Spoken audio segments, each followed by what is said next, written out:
हज़रत हलीमा सादिया रज़ी अल्लाह अन्हा फरमाती है कि हम रसूलुल्लाह सल्लल्लाहु अलैहि वसल्लम को अपनी गोद में लेकर मक्का मुकर्रमा से अपने गांव की तरफ रवाना हुए, मगर रास्ते में एक अजीब मंजर सामने आया। वही कमज़ोर और सुस्त खच्चर जिस पर वो आई थीं अब इतना तेज चलने लगा कि काफिले की कोई सवारी उसका साथ न दे सकी। काफिले की औरतें हैरान रह गईं और कहने लगी, ए हलीमा, क्या ये वही खच्चर है जिस पर तुम आई थी, या तुमने कोई नया तेज रफ्तार खच्चर खरीद लिया है? हजरत हलीमा रजी अल्लाह अन्हा ने फरमाया, नहीं, खुदा की कसम, यही वही है।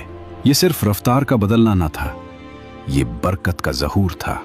जब वो अपने गांव पहुंचे तो वहां शदीद कहत था, जानवर कमजोर थे और उनके थन खुश्क हो चुके थे। वो जमीन जो कहत से जकड़ी हुई थी, जहां हर तरफ महरूमी और तंगी थी, मुझे याद नहीं कि अल्लाह की जमीन पर इससे ज्यादा खुश्क और बेहाल कोई इलाका हो। लेकिन जैसे ही हम वापस आए, एक अजीब तब्दीली शुरू हो गई। मेरी बकरियां जब चरने जाती तो खाली नहीं लौटती, बल्कि आसूदा हाल और दूध से भरी हुई वापस आती।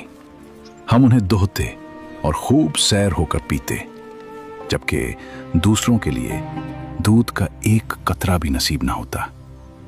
उनके जानवरों के थिन खुश्क रहते, गोया कभी दूध था ही नहीं।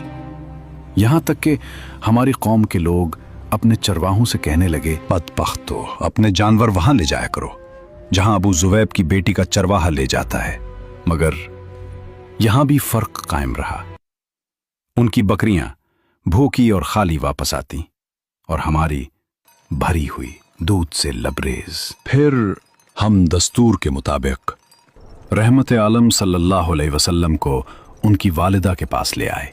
हजरत बीबी आमना रजी अल्लाह अन्हा ने अपनी तौफीक के मुताबिक हमें इनाम व इकराम से नवाजा। जाहिर है अब कायदे के मुताबिक हमारा कोई हक न था कि हम उस मुबारक बच्चे को अपने पास रखें, मगर ये जुदाई हमसे बर्दाश्त ना होती थी, क्योंकि हम देख चुके थे कि ये कोई आम बच्चा नहीं, ये तो बरकतों का खजाना था, रहमतों का सरचश्मा था। एक लम्हा के लिए भी हमें उनसे दूरी गवारा न थी। और फिर कुदरत ने एक सबब पैदा कर दिया।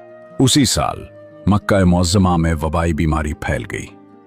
हमने उसी को बहाना बनाया और अर्ज किया कि इस बच्चे को अभी हमारे साथ रहने दें। हजरत आमना रजी अल्लाह अन्हा राजी हो गई और यूं हम दोबारा इस नूर को अपने साथ ले आए। जैसे ही वो हमारे घर